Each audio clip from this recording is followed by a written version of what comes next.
Այսօր փետրվարի 18-ին Երևանում ՄԱԿ-ի հայաստանյան ներկայացուցչության գրասենյակի մոտ անցկացվեց խորհրդանշական ակցիա «Ոչ արևմտյան Ադրբեջանին» խորագրով, որի ընթացքում Դեմոկրատական այլընտրանք կուսակցության ղեկավար Սուրեն Սուրենյանցը ՄԱԿ-ի ներկայացուցիչներին փոխանցեց բողոքի նամակ Ադրբեջանի վարած քաղաքականության վերաբերյալ։ Սուրենյանցի խոսքով պաշտոնական հայտարարություններին հակառակ հայ-ադրբեջանական հակամարտությունը չի կարելի համարել ավարտված։ Նա նշեց, որ Ադրբեջանը շարունակում է խաղաղության պայմանագրի ստորագրումը կապել նոր նախապայմանների հետ, պահում է Հայաստանի ինքնիշխան տարածքների մի հատվածը օկուպացված, առաջ է մղում արևմտյան Ադրբեջանի օրակարգը, իսկ Բաքվում պահվող հայ ռազմագերիների նկատմամբ կայացվում են խիստ դատավճիռներ։ Ես այսօր հայտարարում եմ, որ Հայաստանի քաղաքացիները պետք է համախմբվեն ոչ արևմտյան Ադրբեջանին օրակարգի եւ շարժման շուրջ, որտեղ ես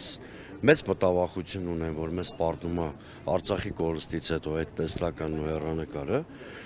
Նամակները այո հանձնում ենք, ակնկալիքները շատ մեծ չեն, բայց մենք ստիպված ենք այս քայլին դիմում, որովհետև Հայաստանում չունենք ինքնաբավ իշխանություն, որը մեր պետական օրակարգը կսպասարկի եւ Հայաստանի Հանրապետության հարկերի հաշվին վարձատրվելով իր գործառույթը կկատարի եւ արտաքին սպառնալիքները կչեզոքացնի։ Մյուս կողմից մենք կոչում ենք ՄԱԿ-ին, որ զբաղվի իր առաքելությամբ։ Նրա գլխավոր առաքելությունը հումանիտար իրավունքն է։ Պարոն Սուրենյանց, բայց մենք տեսնում ենք մի կողմից, որ բոլոր եվրոպական կառույցները, այդ թվում ՄԱԿ-ը, թե մյուս ԵՄ-ն, եվրոպական երկրները, այսպես անթաքույց իրենց հայտարարություններով աջակցում են, գործող իշխանություններին, ասում են մենք կողմ ենք խաղաղությանը, այս Հայաստանի եւ Ադրբեջանի միջև իրենք այսքան համարում են սա իրական խաղաղություն։ Այս ամենը հաշվի առնելով այս հայտարարությունները, ինչ սպասումներ ունեք միջազգային կառույցներից ՄԱԿ-ը։ Գիտեք, ես գիտեմ, ես ինչ պիտի անեմ։ Եվ գիտեմ, որ պիտի անեմ հետևողականորեն։ Այսօր միջազգային կառույցների մեծ մասը հենց ինքն է դավաճանել արևմտյան արժեհամակարգին եւ թե Բրյուսելի, թե շատ այլ բյուրոկրատական շահախմբերից պետք է փրկել հենց արևմտյան արժեքները։ Հենց իրենք իր առաջինն են ոտնձգում արևմտյան արժեքների դեմ, իրենք աշխարհակահաղական հաշվարկներով են առաջնորդվում, որպես մարդու, որպես քաղաքացու, որպես կուսակցապետի, որպես քաղաքական գործչի խնդիրն է իրանց հիշեցնել իրենց առաքելությունը։ Չեն անի, հետո արդեն ակցիաների ձևով կանենք, այլ ձևով կանենք։ Ի վերջո չի կարելի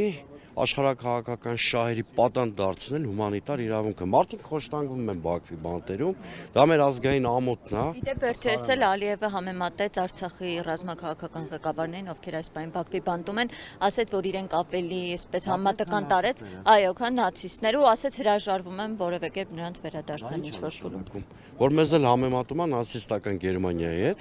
եւ խաղաղության մասին են խոսում, ինչ փաստաթուղթ են ուզում։ Դա նշանակում է, որ Ադրբեջանը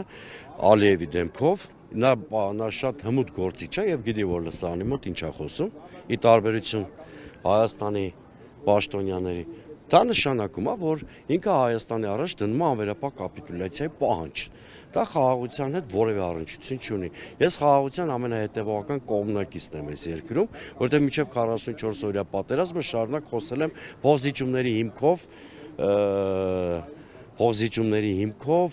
խնդիրի լուծման անհրաժեշտության մասին, բայց այն ինչ որ հիմա կատարվում է խաղաղության հետ որևէ աղերս չունի։ Անգամ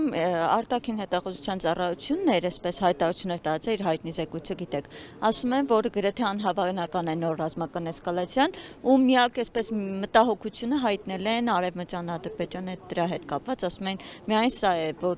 խոչընդոտում է խաղաղության։ Ճիշտ են արել, որ այդ մտահոգությունը արևմտյան Ադրբեջանի հետ կապել են, որովհետև արևմտյան Ադրբեջանի օրակարգը ժողովրդագրական էքսպանսիայի բացահայտ դրսևորում է, դա էլ է, իմիջիալոց դա էլ է ագրեսիայի դրսևորում, չկարծեք դա ագրեսիայի դրսևորում չի, սա մեկ, երկրորդը, իսկ ինչի պիտի Ադրբեջանը ռազմագործողությունների դիմի, եթե իրենց իդեալական վասալի միջոցով ստանում են ամեն ինչ,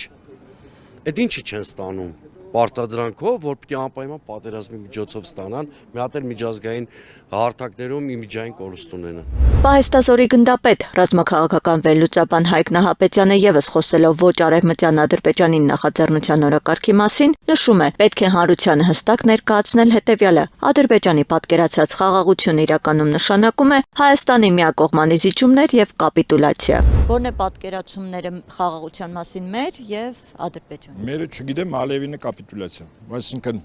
Հայաստանը չպիտի ունենա զինված ուժեր, Առնվազն մի քանի տասնյակ հազար հայ պետք է դատվեն Ադրբեջանի դատարաններով։ Հայաստան դիտա փոխհատուցում, ռեպարացիա եւ ռազմական տուգանք, կոնտրիբուցիա։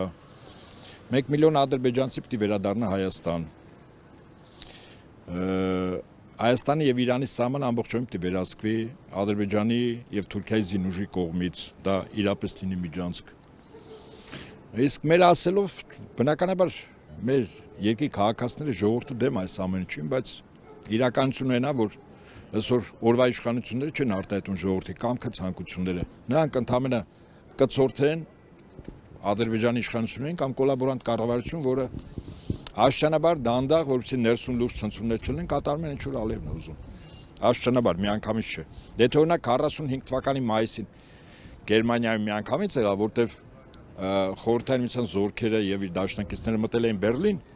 կոնկրետ գրավել էին Բերլինը։ Այսօր ադրբեջանական բանակը Երևանում չի։ Հակառակ դեպքում նույնը կլներ ինչ որ այնտեղ Բերլինում։